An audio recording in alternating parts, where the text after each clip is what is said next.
Good afternoon. I'm Muriel Bowser. I'm the mayor of Washington, D.C. I'm happy to answer a few questions. Emphasis on a few. Yes. Peace and blessings, Madam Mayor. Thank you. My question for you is, what does getting to the finish line consist of specifically? You know, what is your strategy in the final year of your mayoralty as far as getting us to the finish line, if you wouldn't mind just specifying? Well, I'm sure I'll have more to say. I don't think I have a comprehensive presentation for you, but obviously I had the opportunity to talk to many of my teams yesterday and let them know that our expectation is that we will finish strong. We will continue to think big. We will continue to tackle the tough challenges of the district. We will look at our own agenda, the things that I have promised. I will assess where we are with those, and I will take them as far as I can. And I think I'll be able to finish most of them. Okay. Of course, in your letter, you outline numerous accomplishments, but there are still sentiments among marginalized D.C. residents that you may not have done enough for them. You may have done more for developers, landlords, people of that ilk. What is your message to them as far as your record as a mayor? Well, I would tell them to check the record because it's pretty clear. And when I look back and the promises I made, I just mentioned in the larger room for Ward 8, when I started running, a lot of people were skeptical in Ward 8. They told me then that, are you just going to come around at election time and we're never going to see you again? And I made a commitment to myself then that no one would ever be able to say that about me. I don't just go around at election time, and I have kept my promises. When we tally up, when I became mayor, there was literally nothing happening at St. Elizabeth's. An anchor had been promised that had fallen out. The project stalled. And we went in and decided that we had to be the first in. And that's when we built the sports and entertainment complex at Congress Heights, soon followed by hundreds of units of housing, Whitman Walker Clinic, home ownership opportunities, and now a brand new hospital. So over $1 billion has just been invested in Congress Heights alone. I look at our food access grants, and we hadn't been able to attract fresh food or dining in Ward 8. And that grant has just changed all of that, and we have been able to attract both sit-down dining and grocery. We'll be opening new libraries, investments in recreation centers as well. We've also driven down unemployment. And so when people say, like, well, what are you doing? I've always said our job is to attract opportunity and make sure we match people to it. In 7 and 8, I think when I became mayor, the unemployment numbers were over 11%. Before the pandemic, we got it below 10%. I think we're still below 10% in Ward 7 and 8. That represents more people having jobs to afford housing and afford taking care of their families. We've opened as well an infrastructure academy that not only train people, but put people in real jobs. Do we have more to do? Yes, we have more to do in this city. We have more to do in this nation to close gaps between the haves and the have-nots. But I think we move the dial when we make sure that our systems are set up to help people get a good job, a life-sustaining job, and take care of themselves and their families in the district. So, as I said, we have built a foundation. Others will build upon it, but I'm proud of the work we've done. Yep. Good afternoon, Mayor. Good Felicia afternoon. Ashley, ABC 7. Your father was heavily involved in civic engagement. What was it like for you to carry on his legacy through your time as mayor and your decades serving? And if you're open to sharing what you're considering as next. Well, for some of you knew my dad. My dad was in the first class of ANC commissioners elected. He served a bunch of years. I don't even know how many, over 20. He chaired his commission, he chaired his civic association. And as a child, I went to a lot of meetings with him and just really soaked it up. My father loved that I was mayor. He did. He loved it. He loved it more than anything. Facts. He loved it. And I just think that he would be very proud. He was proud. And a friend told me, somebody who worked for me on my first campaign and was out knocking on doors one day, and I was joining later, so he had been out before me. And he said, who was your dad? I said, what do you mean? He said, I've been knocking on doors and people know your dad. And I said, yeah. So I told him my dad was, and he said, he left a good name for you out here. So that's what I live up to. Yeah. CNN. Would you be able to tell us to what extent President Trump's law enforcement surge over this past summer might have impacted your decision not to run again? It didn't. Is there anything about that situation, looking back, that you feel you could have handled differently? Well, what I know is we faced unprecedented action by a president. We laid out a way to get out of it, and we got out of it. Yeah. Thank you, Mayor. Gary Grumbach with NBC News. You've mentioned that you've never lost an election. Do you have any interest in running for elected office again, or does your time in elected office end when this job ends? I think 20 years is a long time to get elected. I've won a bunch of elections. So not only, probably people can say they've never lost an election, but I've run a bunch of them. So I had 2 campaigns as an ANC commissioner, unchallenged. What do you call it when nobody runs against you? Unopposed. Those were good campaigns. And I consider all of my elections since then to be tough ones. And I have had the strategy that I learned from my mentor, Adrian Fenty, to knock on every door, start early, and ask people and share your vision with people. And so, what was the end of that question? We won't see you on any elected office ever again? I have the best job in Washington. I'm the mayor of my hometown, so I'll leave it at that. Now, if we become a state, maybe I'll come back and run for governor. When we become a state. Yes. Mayor Bowser. Janae Delaxios. So you made this announcement that a lot of people are waiting. Do you feel at peace? How do you feel today? I feel fantastic. Listen, it's hard to walk away from it, and I think I mentioned this, from a job that you love. People have afforded me 12 years, and that's been good for us, but I think it's been good for the city to have some continuity and leadership across really complicated issues. Where's Rachel? Rachel Pierre is here. Her predecessor served for 10 years at DHS. I think that's unprecedented in D.C. government. And Rachel was there for a good part of that time, if not the whole time. And so now that continuity of a leadership is going to allow us to continue to push down rates of family homelessness and continue programs that we started and finished. The benefit of a long tenure is that there are things that you can start and finish. And I think we have been able to do that in a lot of cases. A lot of people will remember you for your sports accomplishments. Yes. Is there anything, is that your legacy, or are there other things you would also put as high as RFK Stadium and the downtown sports? It's hard for me to rank things, and I think people's memories can be short, so they'll pick a few things, but I think I'll be remembered for a lot of aspects of my kind of mayoral personality. And, I know that includes being a sports mayor. I hope people will remember us for our housing efforts, because I really do think they're unprecedented, building or helping to produce 36,000 units in less than 5 years.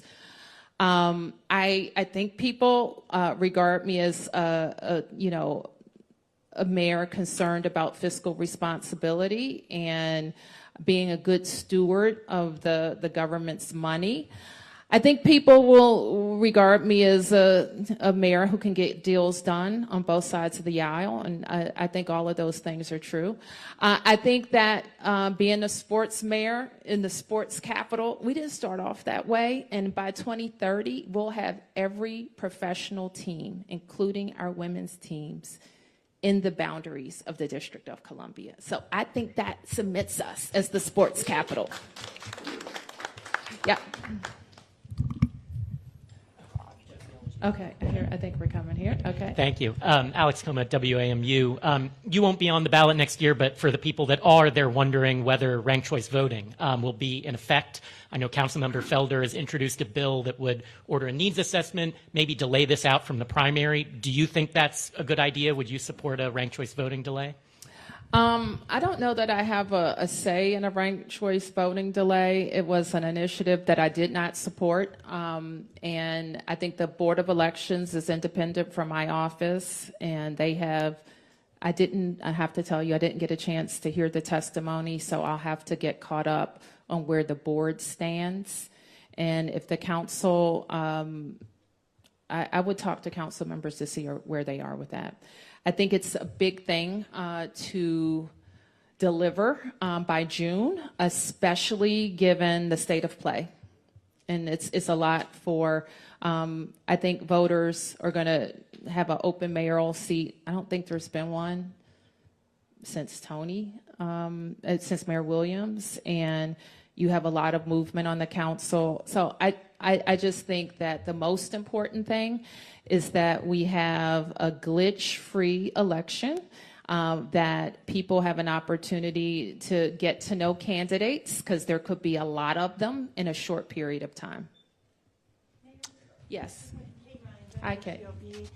Well, given the unique structure of the district and this current administration, what would be your advice to your successor on threading that needle of advocating for the people of D.C. and dealing with what you have to deal with both in the White House and on Capitol Hill? I don't think they're mutually exclusive. I think with every relationship, and I think we've had the opportunity to deal with every iteration. A Democrat in the White House, a Republican in the White House, a Democratic speaker, Republican speaker, Democrat Senate majority. So we've dealt with every iteration. And I have to tell you, I don't think our approach has been different. We tell them who we are, we keep coming, we tell them how they can help, and we tell them how they can stay out of the way. They don't always listen, but that's always our approach. And my advice is just that the mayor of the district is always going to have a unique relationship with the president and the Congress until we become a state. Yes. Hi, Mayor Rafael with WSA9. Mayor, no comprehensive plan, and we love your slideshows, usually but with some priorities that you might have in the next 12 months, and then also, have you heard from anybody on Capitol Hill or from the White House after your announcement yesterday? Not directly, but Representative Comer, Chairman Comer, sent a lovely statement I thought was very gracious. I watched a video of the president's remarks, and I think that's what I've heard so far. I talked to Senator Also Brooks. And then I know you said no comprehensive plan of priorities that you have in the next 12 months. Well, I think I outlined them broadly. I'll talk more specifically about it at another time. Yep. One second. Marielle Carbone with DC News Now. I know that you've said that home rule, statehood, achieving statehood is the North Star. You've been in this fight for a while now, and obviously that hasn't been achieved. Do you see a time and place where DC ever actually becomes a state? I do. And when people ask me how close we are to statehood, I always say this close, because that's how close we are to statehood. It's going to take the right makeup of the Congress. I personally think it will take a specific carve out from the filibuster for certain types of votes. I call them democracy votes, the types of things that would make the democracy stronger. Making D.C. a state is one of them. Making sure we deal with redistricting, and that's another one. So the things like that, I think deserve a limited carve out from the filibuster. To get over 60 votes in the Senate is uphill. But listen, there could be a wave, there could be a sweep. And this is what we've done that wasn't true the last, well, not the last time, but one of the times that we had all houses was like, not only is DC ready, we have a new constitution, we have more support in the Congress than we've ever had. And we have a referendum for DC voters that says over 80% that this is what we want. The nation now sees the problem. I think the thing, the nuanced difference that I have witnessed in my tenure is that we've always talked about statehood, about how it hurts us in DC. We don't have representation. We don't have autonomy. What the nation sees is we don't have the 2 senators that would make our policy objectives nationally more palatable. Tom. Tom Sherwood from WAMU Politics Hour and Dream City Podcast. You said you've been strategic dealing with President Trump and his assaults on the District of Columbia. Some of your worst critics, or many critics of yours, say that you have not spoken up enough about ICE and the Border Patrol and their attack on district citizens. And that, would you, now that you're not running for re-election, do you feel any more freedom to speak up about the attack on district citizens when it comes to these federal officials who are masked, unmarked cars, and grabbing people off the street? I am free. You're looking at a free woman. I've always been free. I was born free. Okay, so let me be clear about that. I am free. So the choices I make are not mistakes. I make them for a reason. And the choices I have made, I stand behind. What I really wish I had been very clear about, because I know people don't always read the details, is making very clear that our use of federal agents is not new. You know that. We have federal agents in the district all the time. And our emphasis on working with DOJ agencies was clear from the beginning. In immigration enforcement, it's never been our job. And so making clear that we don't do immigration enforcement and making that more clear in our mayor's order maybe would have helped a perception of federal agents working in DC as federal agents always have. I have a follow-up question. You've been in office now 11 years as mayor, and you have one more year. Almost, yeah. When is the last time you drove a vehicle? I drive all the time. Don't tell my officers. You have, oh, well, that might be the news. You own a car? Of course. I own the same car. So I have a 2010 that I bought in 2009, and I plan to have it another 10 years. No. Yes, no, but I have a car. I can drive. Yes. Mayor Bowser, thank you for doing this. Nicole Scango with CBS News. You still have over a year to go, but what do you plan to do when you leave office in January 2027? And what are you most looking forward to doing when you're out of office? And will you endorse a candidate to succeed you? I will explore many wonderful opportunities, I'm sure. That's the answer to your first question. What was the second question? Will you endorse a candidate to succeed you? And what candidate do you think Washington, D.C. needs either to build on your legacy or to go in a new direction moving forward? This is what I know, that D.C. residents are going to decide, and they may or may not care what I say. I think there is a lot of belief that endorsements make a huge difference in races. And the last person who had the strongest coattails in D.C. was Marion Barry. And so that's not to say, and I said to the Post earlier, I'm a taxpayer. I'm a lifelong Washingtonian. I have a kid in school, and I vote. So I am going to be watching, and I do have a unique perspective. I've had this job 12 years. I was on the council for 8 years. And I firmly believe that the next mayor has to convince D.C. voters that they will protect home rule. I firmly believe that our trajectory with our schools has to be maintained, and mayoral control and council accountability has brought us a long way. And I know we have to grow our economy. We can't be a city that people will leave. And we have to continue to attract good paying jobs to attract the jobs we could lose.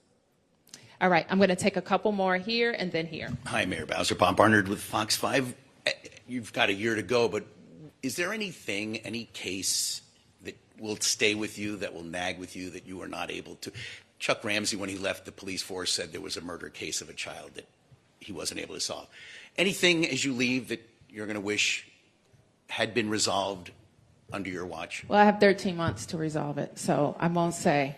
I'll keep. I'm sure there are going to be a lot of things, but in 12 years, in thousands upon thousands of decisions, I kind of wouldn't reduce our service to the one that got away.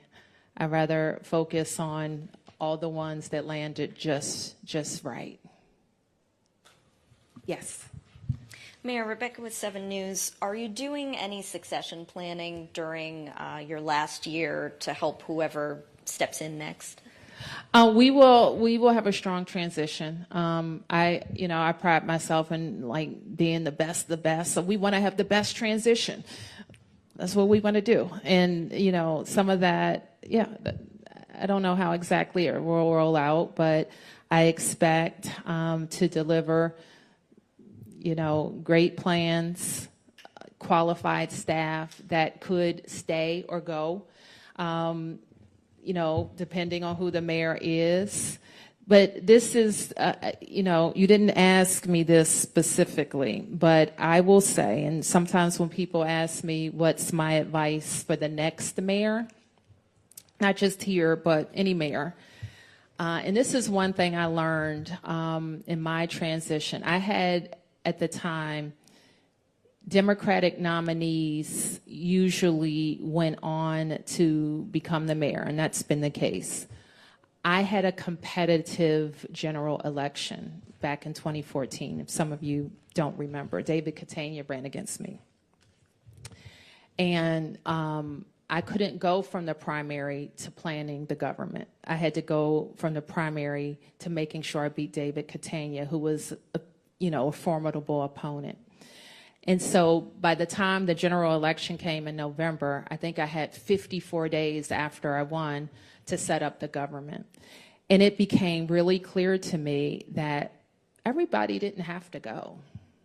And I knew the directors because I was on the council for 8 years. I had a sense of who who I didn't think was in kind of my mold of doing the work. And I just decided, and I had this conversation with Mayor Gray, that I would do everything possible to be fair to the outgoing cabinet members. If I knew like I was going in a different direction, I'd be upfront and direct. But some people I wanted to look at a little bit longer. And I think they wanted to look at me a little bit longer. So some people stayed on a little bit longer before they went on to their next things. But I also had the time, and I believe this very firmly, I only hire people when I have the right person.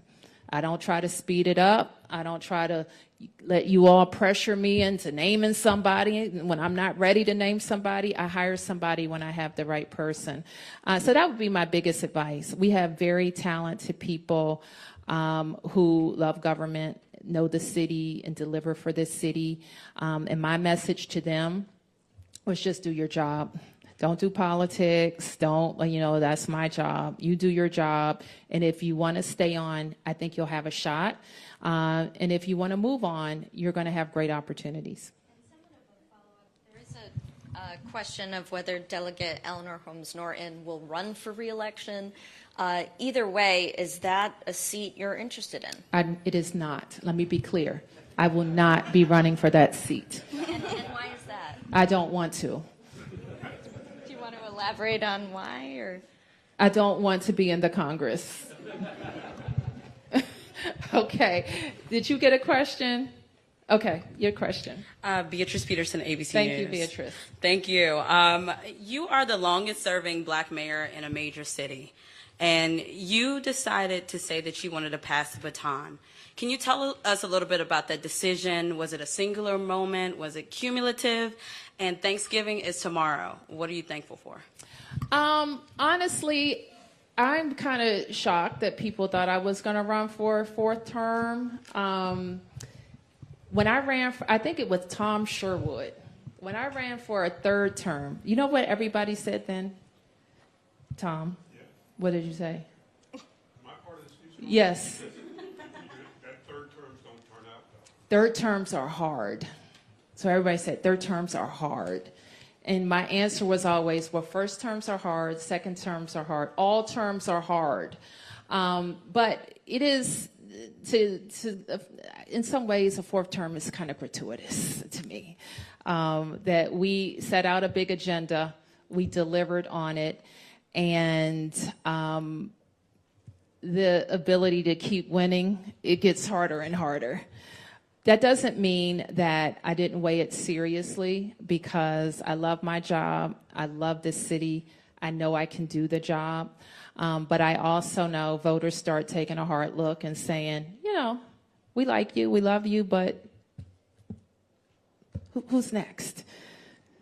So I do politics, I'm a politician, so I always worry about that, and I'm proud of what we've done, and it's time. I'm thankful for my health and for my family and for a great, great team of people that have supported me all along this journey, inside the government and outside the government. I saw some folks out there from Riggs Park. I told you about my unopposed elections, but it was the people of Riggs Park who trusted me and believed in me first. When they allowed me to be ANC commissioner, and then the people of Ward 4, and then the people across all 8 wards. I'm grateful. Martin, I think you're going, and Jenny, then we're going to wrap up.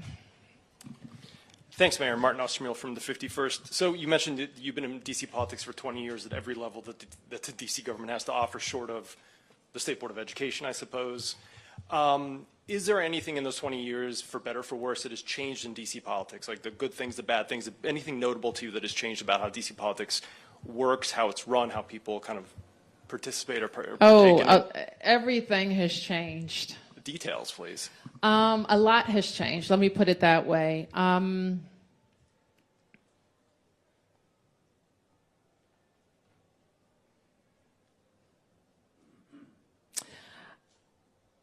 I mean, I think kind of the campaign nitty-gritty has changed from, I don't know, there have probably been 10 different fundraising changes in the time that I've been campaigning, at least. There's public elections, public financed elections, which I think you're seeing a lot of people get in races. I think, there should be some analysis about that. It's good when everybody runs. It's not good when people take public money and drop out or don't get enough petitions or collude with each other. So I think some of that we need to take a look at. I think that I think the party structure is a little bit different than it was when I started running. And I think if ranked choice voting emerges, it'll be a huge difference in how voices, I think, are counted in the city. I think some voices will be diluted. Thank you, Mayor. Jenny Gathert from the Washington Post. Just 2 quick questions. RFK is obviously a legacy achievement for you, but it won't be implemented by the time you're out of office. You'll still be sort of the nitty-gritty details of getting that actually done will be passed off to the next administration too, what would you feel good about in terms of like what you would leave the next administration? What's the goal there in terms of like what needs to get done, you think, in your mind before you leave office there? And then second, on a, I guess a lighter note, what's something that you don't have time to do right now or can't do right now is when you're mayor that you're looking forward to doing when you're not anymore? I think that we will have a schedule in place that makes RFK unassailable. That's my plan. And I think we're on that path. I think the team has been working diligently. Even before there was a final vote, they felt strongly that they had to risk, put some of their investment at risk to even get started with the planning. And that has proven to be a good decision. So I think that, we obviously have the inside government nitty-gritty to work on with them.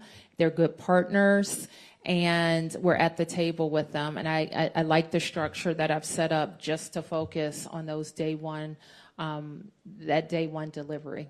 So I feel pretty good about that. What do I